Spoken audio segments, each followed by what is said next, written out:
اعوذ باللہ من الشیطان الرجیم بسم اللہ الرحمن الرحیم الحمد للہ رب العالمین الصلاۃ والسلام علی رسول الثقلین محبوب رب المشرقین المغربین جد الحسن والحسین ابو القاسم محمد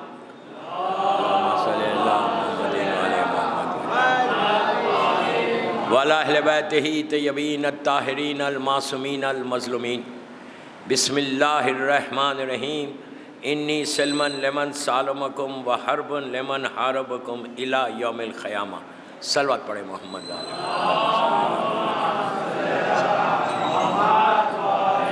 عزاداران امام، 5ویں مجلس زینبیہ امام بارگاہ بامبے کی زیارت عاشورہ کے ان کلمات کے اوپر یہ ہم سب کے لیے بڑا آنر ہے، بڑی عزت ہے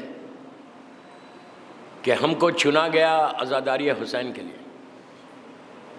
یہ عزاداری جو آج ہمارے پاس آئی، بڑی مصیبتوں کے ساتھ، بڑی پریشانیوں کے ساتھ، بڑی تکلیفوں کے ساتھ اور بڑی قربانیوں کے ساتھ آئی، کہ جس کے لیے ہم زیارت عاشورہ میں ایک وعدہ کرتے مولا حسین سے کہ مولا جس کے ساتھ آپ نے صلح کیا ہم بھی صلح کریں گے، جس کے ساتھ آپ نے پیس کیا ہم بھی پیس کریں گے، اور جن لوگوں کے ساتھ آپ نے جہاد کیا ہمارا بھی جہاد ہے۔ دوستو، آج کا جہاد تلوار اور تیر کا جہاد نہیں ہے، آج کا جہاد تمہارے کردار کا جہاد ہے، آج کا جہاد تمہارے علم کا جہاد ہے، کہ اتنا علم کو حاصل کرو کہ دنیا پہ چھا جاؤ۔ یہ شیعت کی پہچان بتائی گئی۔ میں نے بہت بولا ہے بامبے میں علم کے بارے میں، علم لازم چاہیے، ایجوکیشن لازم چاہیے۔ جتنا ایجوکیشن آتا جائے گا اتنا تم کو کربلا سمجھ میں آئے گا، ورنہ کربلا سمجھ میں نہیں آئے گا۔ کربلا میں جتنے مولا حسین کے خلاف آئے تھے وہ سارے کے سارے جاہل تھے، عالم ہوتے تو کبھی حسین کو شہید نہیں کرتے، جہالت تھی۔ اس لیے کہ مولا علی کا جملہ ہی ہے کہ میرا سب سے بڑا دشمن جو ہے وہ جہالت ہے، اور وہ اس کو میں ختم کروں گا۔ تو علی والوں کا یہ شعار ہونا چاہیے، امام کے چاہنے والوں کا ایک شعار ہونا چاہیے کہ جتنا علم کو حاصل کرتے جاؤ گے نا اتنا تم ترقی کرو گے۔ بامبے میں بھی ترقی کرو گے، عزاداری میں بھی تم اس میں ہیلپ کرے گے۔ اس لیے کہ آج کل کے جو حالات ہیں دنیا کے، انتہائی لاسٹ سٹیج کہہ سکتے آپ، بالکل پوری دنیا میں اگر آپ جا کے دیکھو، اللہ کا شکر ہے میں تو مسلسل ٹریول کرتا ہوں، دیکھتا ہوں کہ کس طرح سے گراف اب آسمان کی طرف نہیں جا رہا، اب نیچے کی طرف آ رہا گراف۔ دنیا اس طرف جاری ہے، نیچے کی طرف آ رہی۔ لوگ اپنی زندگیوں میں گزار رہے ہیں، اور زمانے کے امام کے آخری جو حالات ہیں جس کو علامات ظہور بولتے ہیں، وہ بالکل اگر آپ دیکھیں تو 80-90% کمپلیٹ ہو گئے۔ اور یہ سارے ارشادات آج کے نہیں ہیں، یہ معصومین کے اللہ کے رسول کے زمانے سے۔ اللہ کے رسول کے زمانے کا ایک بڑا مشہور واقعہ ہے کہ اللہ کے رسول دنیا کو بتا رہے کہ آخری زمانے میرے بیٹے کے ظہور سے پہلے، انہیں لگ بھگ 200-250 سال پہلے، اللہ کے رسول کا زمانہ ابتدائی زمانہ ہجری کا، اور زمانے کا امام کا زمانہ 250 ہجری ہے، تو انہیں آلموسٹ 250 ایئرس پہلے اللہ کا رسول بتا رہا کہ آخری زمانے میں یہ حالات ہو جائیں گے کہ ہر گناہ کو گناہ نہیں سمجھا جائے گا۔ انسان جب گناہ کرے گا تو اس کو احساس ہی نہیں ہوگا کہ یہ گناہ ہے۔ اگر آج آپ دیکھیں تو وہ انتہا سے زیادہ کامن چیز ہے۔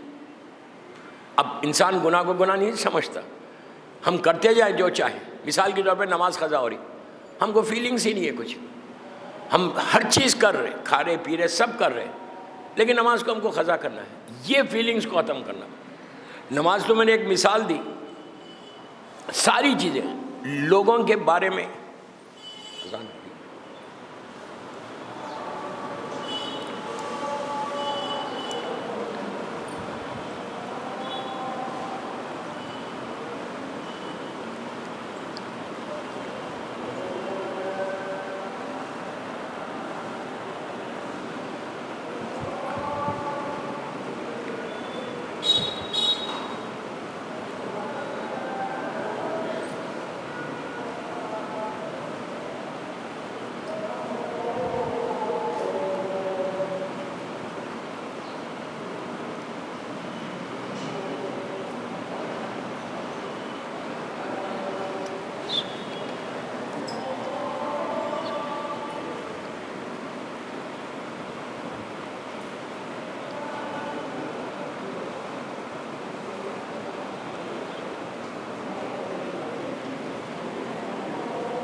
ایک صلوات پڑھ لیں محمد والے محمد.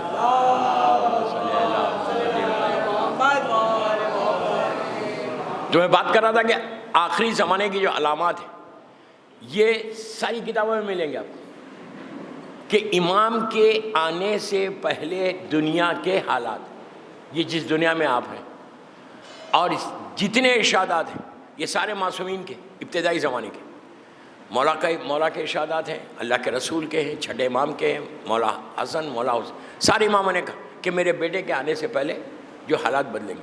اور اگر آج آپ ایگزیکٹلی دیکھیں تو وہ سارے signs of reappearance of امام، جتنے علامات ہیں امام کے ظہور کے، آلموسٹ 90% ہو گئے. دوستو 90% ہو گئے. تو اب تو ہمارے لیے تو خوشی کی بات ہے کہ زیادہ جلد سے جلد ہو جائے اور ہمارا امام ہمارے پاس آ جائے. یہ جذبہ اگر پیدا ہو جائے کہ امام آ جائے اور میں امام کی نصرت کروں. ہم زیارت پڑھتے مولا کی، ہم الجل بولتے، ہم امام کے لیے دعا کرتے. کوئی بھی شیعہ، دنیا کے کسی شیعہ سے آپ بات کرو، امام کا انتظار کر رہے ہیں؟ ہاں انتظار کر رہے ہیں، زبان سے انتظار کر رہے ہیں، پریکٹیکلی کچھ نہیں کر رہے. بولنا آسان ہے کہ مولا آپ آئیے، but we are not prepared. ہم پریپیئر نہیں ہیں. مثال کے طور پہ جیسے عاشورہ آ رہی ہے، اب عاشورہ کے بارے میں امام کی ظہور کی جو تاریخ بتائی گئی وہ 4 تاریخ ہیں. یہ 4 ڈیٹس میں کبھی بھی آئیں گے.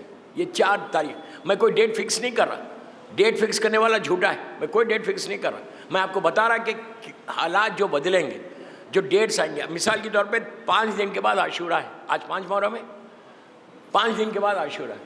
عاشورے کی سب سے بڑی روایت ہے کہ عاشورے کا دن ہوگا اور عاشورے کے دن امام ظہور کرے گا. ایک روایت. اور ایک روایت ہے 15 شعبان کی کہ جس دن مولا کی ولادت ہے، اور اسی دن سے غیبت صغریٰ کا بھی آغاز ہوا تھا، کبریٰ کا. تو کہا 15 شعبان کو تمہارا امام ظہور کرے گا. 2 ڈیٹس ہو گئے. 3rd ڈیٹ ہے ان کی 25 ذی القعدہ، ذی سے پہلے والی مہینہ، اس کی 25 تاریخ، جس دن کا ایک روزہ 60 سال کے روزوں کے برابر ہے. جس دن اللہ نے زمین کو بچھایا تھا. 25 ذی القعدہ کا دن ایک ایسا ہے کہ جس دن اللہ نے زمین کو بچھایا تھا. خانہ کعبہ سے شروع کیا تھا، پوری زمین بچھی تھی. 6 یوم میں اللہ نے بچھایا. اور ایک شب قدر ہے. اب ساری ڈیٹس چھوڑ دیں، اب عاشورہ آ رہا. کتنی ہماری کمیونٹی کے، کتنے ہماری قوم کے بچوں کو معلوم یا لوگوں کو معلوم ہے کہ عاشورے کا دن ظہور امام کا ہے. کتنی دعائیں آپ کو ملیں گی کہ اس دن کے لیے دعا کرو کہ مولا آ جائے، مولا آ جائے. دوستو ہم آج 1200 سال سے، لگ بھگ 1200 سال سے ہم نے امام کے ساتھ زندگی نہیں گزاری ہے. اسی لیے وہ آئیڈیا نہیں ہے، اسی لیے وہ مزہ نہیں ہے ہمارے پاس کہ امام کے ساتھ زندگی گزارنے کا لطف کیا ہے. امام کے ساتھ زندگی گزارنے کا جو مزہ ہے نا، سلمان سے پوچھو، ابو ذر سے پوچھو، میثم عمار سے پوچھو کہ کیا مزہ ہے. آپ سوچو، حجت خدا، آپ صبح ان کے ساتھ ہیں، شام ان کے ساتھ ہیں. اس سے بڑی بات کیا ہے ہماری؟ ہم جو دنیا میں آئے، یہ دنیا کی بڑی بڑی بلڈنگز دیکھنے نہیں آئے، دنیا ایسے گھومنے نہیں آئے. ہم آئے اللہ کی حجت کی زیارت کے لیے. اللہ نے اگر آنکھوں میں روشنی دی تو امام کی زیارت تو کرو. لیکن ہمارے پاس وہ آئیڈیا، ہمارے پاس وہ تصور، ہمارے پاس وہ دعائیں نہیں. امام کے 2 نام ہیں، غور سے سنو، بس آدھے گھنٹے کی مجلس ہے. منتظر اور منتظر. ایک وہ کہ جس کا انتظار کیا جا رہا ہے، جیسے ہم امام کا انتظار کر رہے ہیں. ایک کے معنی یہ ہے کہ جس کا انتظار کیا جا رہا ہے. ایک کے معنی یہ ہے کہ جو خود انتظار کر رہا اپنے ظہور کا. امام آج اپنے ظہور کا انتظار کر رہے ہیں. دعائے ندبہ آج پڑھی ہوگی، جمعے کی مخصوص دعائیں امام کی. اس میں امام کہتا ہے اینا طالبو بے دم المقتول بے کربلا. کربلا کے لیے، کربلا کا بدلہ لینے کے لیے میرا امام ضرور آئے گا. تو دوستو ہم اتنا تیار رہنا. یہ محرم، یہ سوچ کے آپ یہ 10 دن گزارو کہ شاید میرے امام سے ملاقات ہو جائے، شاید میرا امام آ جائے کہ میں امام کی نصرت کروں. مثال کے طور پر اگر عاشورے کے دن یہ اعلان ہو گیا صبح میں، جاء الحق و زاق الباطل ان الباطل کان زوقا، قرآن کی مشہور آیت ہے، یہ آیت پڑھی جائے گی. اگر تمہارے کانوں میں یہ آواز آئے تو حکم کیا ہے کہ سارے جتنے امام کے چاہنے والے جو لٹرلی، جو ریئلی انتظار امام میں زندگی گزارے، تم مثال کے طور پہ تم زینبیہ میں ہو، اور صبح نماز فجر کے وقت اعلان ہوا، امام آئے گا تو فجر کے وقت آئے گا، ظہور ہوگا تو انشاءاللہ فجر کے وقت ہوگا، اور ظہور کوئی بامبے میں نہیں ہوگا، ظہور خانہ کعبہ میں ہوگا۔ خانہ کعبہ میں کل میں نے رضوی کی مجلس میں بتایا تھا کہ حجر اسود اور رکن یمانی کے بیچ والی جو دیوار ہے وہاں پہ امام آئے گا، اور جب امام آئے گا خود امام دیوار سے، کعبے کی دیوار سے جا کے ٹیک لگائیں گے، ہاتھ میں ذوالفقار ہوگی، اور امام کہیں گے کہ میں نے ظہور کیا ہے، تو جھوک در جھوک لوگ آ کے امام کی بیعت کریں گے ہاتھ میں، ملائکہ بھی ہے اس میں، کئی روایتیں میں کیا پڑھوں یہاں پہ، کئی لوگ ہیں جو آ کے، اس کے علاوہ پوری دنیا سے عورت مرد لڑکی لڑکا سب جو پوری زندگی ڈیووٹ کیا انہوں نے کہ میں اپنے امام کی زیارت کروں۔ آپ تصور نہیں کر رہے، ہمارے ذہنوں میں یہ بات نہیں آ رہی کہ یہ امام 13 معصومین کا وارث ہے، اس امام کی زیارت مولا علی کی زیارت ہے، اس امام کی زیارت اللہ کے رسول کی زیارت ہے، عصمت فاطمہ کو لے کے آ رہا ہے، حسن و حسین کی عصمت کو لے کے آ رہا ہے۔ تو یہ سوچو کہ اگر انسان امام سے ملاقات کر لے تو ایک قدم، مثال کے طور پہ آپ زینبیہ میں آپ کے کان میں آواز آئی کہ امام آ گئے، تو پہلا قدم اگر خلوص کے ساتھ تم ہو، ایک سٹیپ تم نے یہاں رکھا بسم اللہ الرحمن الرحیم بول کے، دوسرا سٹیپ جو اٹھاؤ گے تو خانہ کعبہ میں رہو۔ تعجب مت کرو، حیرت مت کرو، اس لیے کہ ہم نہیں جا رہے، ہم کو بلایا جا رہا، امام اپنے پاس بلا رہا، تو اسی کو بلائے گا امام جو پوری زندگی امام کا انتظار کر رہا، جو پوری زندگی ویٹ کر رہا، جو صبح شام امام کی آواز پہ لبیک کہہ رہا، جو صبح شام امام کی آواز پہ، امام کے انتظار میں صلوات ہی پڑھ رہا، لیکن پڑھ رہا ایسی صلوات نہیں، بآواز بلند وَأَجِّلْ فَرَجَهُمْ تک پڑھے، اللہم صلی اجل فرجہم۔ اب جیسے یہ وَأَجِّلْ فَرَجَهُمْ ہے، بہت چھوٹا سا جملہ ہے اور سب کو معلوم ہے، میں ایک دفعہ بولا آپ سب کی زبان پہ آپ نے پڑھ دیا، نارمل اس میں آپ نہیں پڑھ رہے، کوئی ریزن ہے؟ آپ کی صلوات اللہم صلی علی محمد وآل محمد پہ کمپلیٹ ہے، کمپلیٹ ہوگی صلوات، بالکل صحیح ہے۔ وَأَجِّلْ فَرَجَهُمْ ایک ایڈیشن ہے، اور یہ کب تک بولا جائے گا؟ وَأَجِّلْ فَرَجَهُمْ جب تک امام کا ظہور نہیں ہوتا، ایک دفعہ انشاءاللہ ظہور ہو جائے پھر وَأَجِّلْ فَرَجَهُمْ ختم ہو جائے گا، پھر آپ کو بولنے کی ضرورت نہیں، اب کوئی نہیں بولے گا۔ اس کے معنی کیا؟ سب کو معلوم ہے، میں آپ کو بتا رہا ہوں، اس کے معنی ہے کہ مولا آپ جلدی آئیے، مولا آپ جلدی ظہور کیجئے، آپ جلدی آئیں، یہ تمہارے دل کی خواہش ہے نا، جیسے انی سلم لمن سالمکم وحرب لمن حاربکم الی یوم القیامہ، دل کی آرزو ہے، دل کی خواہش ہے کہ ہم آپ کے ساتھ عہد کرتے کہ آپ کے ساتھ ہم جو آپ کیا وہ ہم کریں گے زیارت عاشورہ میں۔ اسی طرح وَأَجِّلْ فَرَجَهُمْ جو تم بول رہے تو وہ امام کے لیے اللہ سے دعا کر رہے، کیا دعا کر رہے؟ کہ اللہ میرے امام کے ظہور میں تعجیل کر، جیسے آپ اجل اللہ تعالیٰ فرجہ شریف بولتے ہیں، زیارت پڑھتے ہیں، یہ لازم بولنا کہ امام کے ظہور کی دعا۔ شیعہ کی ذمہ داریوں میں سے ایک ذمہ داری بتائی گئی، ریسپانسبلٹیز میں سے ایک ریسپانسبلٹی یہ کہ تم غیبت امام میں، یہ ہائر اوکلٹیشن، یہ غیبت میں تم 24 گھنٹے تصور امام، یہاں تک کہا گیا کہ تمہارے لبوں پہ مسکراہٹ آ سکتی ہے، دل غمگین رہنا، دل ہمیشہ رنجیدہ رہنا، دل ہمیشہ سیڈ رہنا۔ کیوں غمگین رہنا؟ کہ میرا امام ہے لیکن پردے میں، میرا امام ہے لیکن میں امام سکھ کی زیارت نہیں کر سکتا۔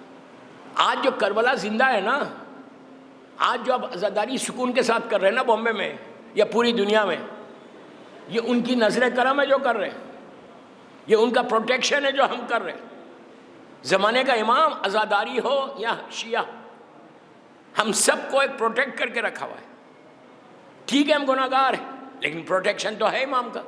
یہاں تک کہا گیا کہ جو تم روٹی توڑ رہے، جو تم روٹی توڑ رہے، یہ صدقہ ہے بیوی کے اس لال کا۔ ہم جو سانس لے رہے، یہ صدقہ ہے بیوی کے اسلال کا، ورنہ دنیا آپ کو ایسا ریس کر دے۔ آپ کیا سمجھ رہے ہیں؟ شیعت بچی ہوئی ہے ان کے کرم سے، ورنہ پورا بنی امیہ کا دور گیا، پوری بنی عباس کا دور گیا، اور آج تک یار، آج تک میں نام نہیں لیتا، بعض ملک ایسے ہیں آج بھی زمین کے اوپر جہاں آپ بول نہیں سکتے کہ آپ علی والے ہیں۔ آپ جانتے ہیں وہ کون سے ملک ہیں؟ بول سکتے آپ جا کے کہ میں شیعہ ہوں؟ وہ آپ کو اریسٹ کر لے گا، جیل میں ڈال دے گا، کافر بولے گا آپ کو۔ آج کی بات کر رہا، اتنی ماڈرن زمانے میں۔ تو یہ جو ہم بچے ہوئے ہیں نا، وہ صرف ان کے کرم سے بچے ہوئے۔ شکر ادا کرو روز اللہ کا کہ اللہ نے ان کے کرم سے ہم کو بچا کے رکھا۔ ہم انڈیا میں ماشاءاللہ بہترین عزاداری ہوتی، محرم میں آپ دیکھ رہے ہیں کہ رات میں 1-2 بجے تک بامبے میں جلوس بھی ہے، ماتم بھی ہے، سبیلے بھی۔ یہ کس کی وجہ سے؟ امام کی وجہ سے۔ امام نے تم کو بچا لیا۔ یہ مت سمجھو کہ میں بڑا سمارٹ ہوں اس لیے میں اپنی سمارٹنس سے زندہ ہوں، نو، سمارٹنس سے زندہ نہیں ہے، ان کے کرم سے زندہ ہے، ان کے رحم سے زندہ ہے۔ دوسری قومیں ختم ہو گئی، آج آپ کا جو پروٹیکشن ہے وہ صرف اور صرف فرزند زہرا کا صدقہ ہے۔ تو اس امام کے لیے دعا کرو۔ آج جمعے کا دن تھا، کچھ مت کرو، آپ چلتے بیٹھے ہوئے نا مجلس سن رہے میری، 5 صلوات دل میں پڑھ لو، صرف 5 ٹائمز، اتنا ہی پڑھنا ہے نا، اللہم صلی علی محمد وآل محمد وجل، پڑھ کے امام کو ہدیہ کر دو۔ جب اب تم پڑھ کے ایسی چیزیں ہدیہ کرتے ہو، جب اس لیے کہ گفٹ کا ایک طریقہ ہے دنیا میں، تحفہ۔ اگر بچہ بھی آپ کو کوئی تحفہ دے رہا، آپ میری طرف دیکھو، لک ایٹ می، جب آپ کوئی بچہ بھی آپ کو اگر تحفہ دے رہا تو آپ کیا کرتے؟ تحفہ لیتے وقت مسکراتے، اس بچے کو دیکھتے، غریب ہو امیر ہو، چھوٹے سے چھوٹا تحفہ ہو، بڑے سے بڑا تحفہ۔ جب کوئی گفٹ دیتے، ایون ایک مثال کے طور پہ پین دیا کسی نے، ایک چھوٹی بک دی اور یہ بولا کہ دس از مائی گفٹ، میں آپ کو گفٹ دے رہا ہوں، تو آپ اس کو لے کے مسکرا کے لیتے، تھینک یو بولتے۔ دوستو یہ اخلاق ہے، اور اہل بیت مرکز ہے اخلاق کے، سارے اخلاق وہیں سے شروع ہوئے، مرکز ہے اخلاق کے۔ آپ مثال کے طور پر صلوات کا تحفہ دیا امام کو، آپ نے 5 صلوات، یار کتنی دیر ہوئی، کسی کو پتہ بھی نہیں چلا، آپ نے دل میں پڑھ کے مولا کو دے دیا۔ اس سے کیا ہو رہا؟ مولا جب آپ کا تحفہ لیں گے تو وہ آپ کی طرف دیکھیں گے، دیکھ کے مسکرائیں گے۔ میرے گناہ اتنے ہیں کہ میں امام کو نہیں دیکھ سکتا، میں نے آنکھوں کے اتنے گناہ کیے، میرے چہرے کے اتنے گناہ کہ میں امام کو نہیں دیکھ سک رہا، لیکن امام تو دیکھ رہا۔ جب امام تم کو لے گا، تحفہ لے گا، مسکرائے گا، یاد رکھو ایک کرم، مولا کی ایک نظر کرم، مولا کی نگاہ اگر میرے اوپر پڑ جائے تو میری تقدیر بدل جائے۔ یہ تقدیروں کو بدلنے والا ہے۔ تو کوشش کرنا، شیعہ کچھ تو کرنا یار، کوئی کام تو کرنا جو میں اپنے امام کے لیے کروں۔ بے شک آپ عزاداری کر رہے ہیں، عزاداری میں بار بار بول رہا، ہر روز بول رہا، کثرت سے کرو، جتنی عزاداری کر سکتے ہو اتنی عزاداری کرو، جتنا ماتم کر سکتے ہو اتنا ماتم کرو، جتنا گریا کر سکتے گریا کرو۔ دن بھر میں تم 100 مجلسیں کر سکتے 100 مجلسیں کرو۔ عزاداری میں کبھی پیچھے مت ہٹو، جتنی نیاز بانٹ سکتے نیاز بانٹو۔ لیکن ان ساری چیزوں کے ساتھ امام سے بھی کلوز ہو جاؤ، امام سے بھی کلوز ہو جاؤ۔ جتنا تم امام سے کلوز ہوگے نا اتنا مزہ ہی اور ہے، اور لطف ہی اور ہے، ایک سکون ہے۔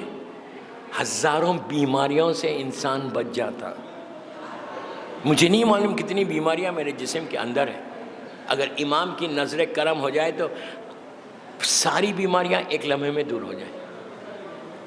کلوز ہو کے دیکھو، اس کے بعد دیکھو کہ امام کا کرم اپنے چاہنے والوں پہ کیسے ہوتا ہے۔ صلوات پڑھ لیں محمد والے۔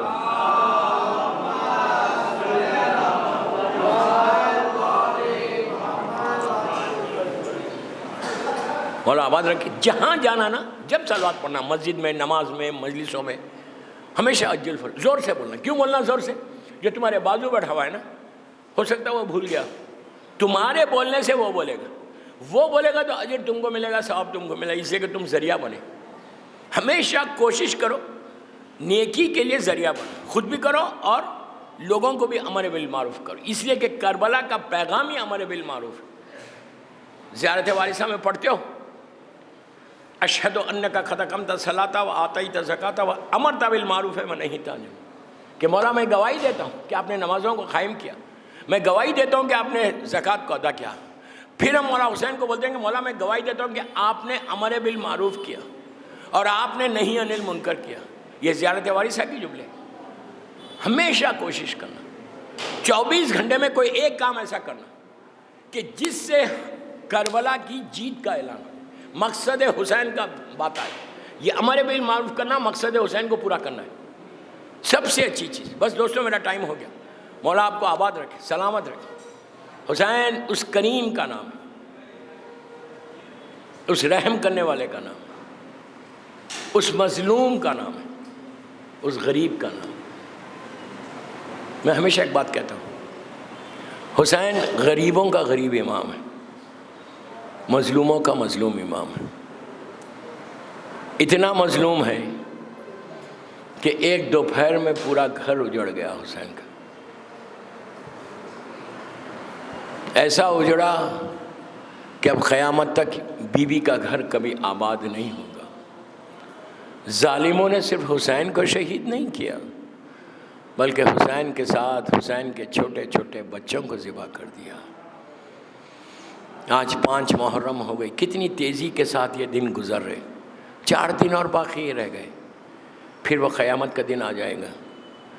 روز ایک مجلس سے دوسری مجلس میں آپ جا رہے ہیں، تھک بھی جاتے ہوں گے، لیکن ایک چیز ہمیشہ یاد رکھو، جب مجلسوں میں جاتے ہو تو یہ سوچو تم اکیلے نہیں جا رہے، تمہارے ساتھ وہ ماں بھی ساتھ ساتھ ہے جس نے حسین کو چکیوں کو پیس کے پالا تھا. وہ بیوی ہمارے ساتھ ہے، ہر مجلس میں آتی ہے.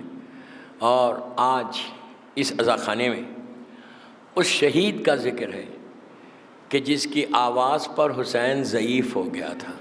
آپ سمجھے، حسین کا جوان بیٹا علی اکبر. میں نے بڑی آسانی سے پڑھا اور آپ نے سن لیا. علی اکبر وہ شہید کا نام ہے کہ جو صورت اور سیرت میں رسول جیسا تھا، جس کی آواز پر حسین ضعیف ہو گئے. آپ بولیں گے کیسے؟ جب لشکر یزید سیدانیوں کو لے کے سیریا یزید ظالم کے سامنے گیا، اور جب مولا حسین کا سر مبارک یزید ظالم نے دیکھا پہلی مرتبہ، تو اس کا پہلا جملہ یہی تھا کہ حسین تم بہت جلدی بوڑھے ہو گئے، بہت جلدی بوڑھے ہو گئے. تو شمر ظالم آگے بڑھ کے یزید ظالم سے کہتا ہے کہ یزید جب تک حسین کربلا میں تھے عاشورے تک اتنے ضعیف نہیں تھے. صبح سے عاشورے میں حسین لاشیں اٹھاتے رہے لیکن اتنی ضعیفی نہیں آئی تھی. ایک آواز پہ ضعیفی آ گئی جب علی اکبر نے کہا بابا میرا آخری سلام. حسین جس کر کے گھوڑے پہ بیٹھے اور فوجوں کے درمیان پوچھتے تھے بتاؤ میرا علی اکبر کدھر ہے. دوستو آہستہ مت رو، بی بی کی بارگاہ ہے، جناب زینب کی بارگاہ. شہزادی نے اون و محمد سے زیادہ علی اکبر کو چاہا. بڑی خواہش تھی بی بی کو کہ میرے بچے کا علی اکبر کا چہرہ دیکھوں، علی اکبر کی شادی ہو. لیکن ہائے 18 سال میں ایڑیاں لگڑ لگڑ کے حسین کا جوان دنیا سے گزر گیا. جب حسین پہنچے تو وہ حال دیکھا کہ جوان بیٹا ایڑیاں لگڑ رہا تھا. اپنے آپ کو مولا نے زمین پہ گرایا، رخسارے پہ رخسارہ رکھ کے کہا ولدی حسین آیا ہے. جواب نہیں ملا تو شانے کو ہلا کے کہا علی اکبر تمہارا بابا آیا بیٹا. اس وقت بھی جواب نہیں ملا تو اب علی حسین کی غربت معراج پہ چلی گئی. علی اکبر کے پہلو میں لیٹ گئے، لیٹ کے آسمان کی طرف دیکھ کر کہا کہ پروردگار تو گواہ رہنا میرا بازو برابر کا بیٹا ہے. مولا تمہارے بچوں کو سلامت رکھے، اللہ ان آوازوں پہ رحمت نازل کرے. دوستو حسین اٹھے، بس میں نے مجلس ختم کر دی. حسین اٹھے، اٹھ کے علی اکبر کے سر کو اپنے زانوں پہ رکھا، زینبیہ سے سوکھی آنکھوں سے مت باہر جاؤ، بی بی زینب کچھ نہیں چاہتی میرے بھیا کے غم کے آنسو، آج بی بی کو علی اکبر کا پرسہ دے دو۔ عزیزو، حسین نے علی اکبر کو زانوں پہ رکھا سر، اور دیکھا دونوں ہاتھ سینے پہ رکھے، ہٹانا چاہا۔ علی اکبر جانتے ہیں میرا بابا بالکل اکیلا ہے، میرا بابا میرے سینے کا زخم نہیں دیکھ سکتا، پھر رکھ لیا۔ پھر حسین نے ہٹانے کی کوشش کی، تیسری مرتبہ اتنی زور سے ہٹایا، جب ہٹایا تو علی اکبر کے زخمی سینے کو دیکھا، حسین کا کلیجہ پھٹ گیا، نجف کا رخ کیا، آستین کو الٹی یا علی کہہ کے برچھی نکال دی۔ اب علی اکبر کی لاش کو لے کر چلے، خیام حسینی سے پہلے کہا انا للہ و انا الیہ راجعون۔ اتنا غریب ہو گیا کہ جوان بیٹے کی میت حسین اٹھا نہیں سکے، ابا کو بچھائی، علی اکبر کے لاشے کو رکھا، اور پیچھے پیچھے واہ علیہ اور واہ محمدہ کہتے ہوئے جب گئے، اور جب لاشا خیمے میں پہنچا، بیویوں میں کوہرام مچ گیا۔ ماں نے آ کے اپنے آپ کو زمین پہ گرا دیا اور کہا علی اکبر، ارے شادی کے ارمان تھے بیٹا، بیٹا شادی کے ارمان تھے، اور تمہارا لاشا آ گیا۔ الہی سیدی و مولائی، پروردگار میرے مولا حسین کے اس چاند سے فرزند کا واسطہ، جناب علی اکبر کا واسطہ، پروردگار ان آوازوں پہ اپنی رحمت کو نازل فرما۔ سب مل کے آمین بولو، دعا کا وقت ہے۔ پروردگار میرے شہزادے علی اکبر کا واسطہ ہمارے گناہ کبیرہ صغیرہ کو معاف کر دے، جنت البقیع، جنت المعلا جناب حمزہ اور اہل بیت کی خبروں پہ سایہ کر کے روشن کر دے۔ پروردگار جمعہ کا دن ہے، فرزند مظلوم بی بی زہرا وارث کربلا میرے امام کو سلامت رکھنا۔ اللہ میرے مولا کی سلامتی کے صدقے میں بیمار کربلا، بیمار مدینہ کے صدقے میں دنیا میں جتنے بیمار ہیں ان سب کو صحت کاملہ عطا فرما۔ پروردگار کوئی غم مت دے سوائے غم حسین کے، مولا کائنات کی محبت میں زندہ رکھ، اور علی ہی کی محبت میں دنیا سے اٹھا۔ اعمال ایسے ہوں کہ فرزند مظلوم بی بی زہرا امام ہم سے راضی ہو جائے۔ اللہ پوری دنیا میں جہاں جہاں عزاداری ہو رہی اس کی حفاظت فرما، عزا خانوں کی حفاظت فرما، دشمنان عزاداری کو نیست و نابود کر دے، اسلام کے پرچم کو سر بلند فرما۔ اللہ ہمارے گناہ کبیرہ صغیرہ کو معاف کر دے، میرے امام کے ظہور میں تعجیل فرما، ہم سب کو امام کے ناصروں میں شمار فرما۔ ایک سورہ فاتحہ برادرم ڈاکٹر اختر حسن رضوی صاحب کے والدین، ان کے بچوں کے لیے، اپنے اپنے مرحومین کے لیے۔ بسم اللہ۔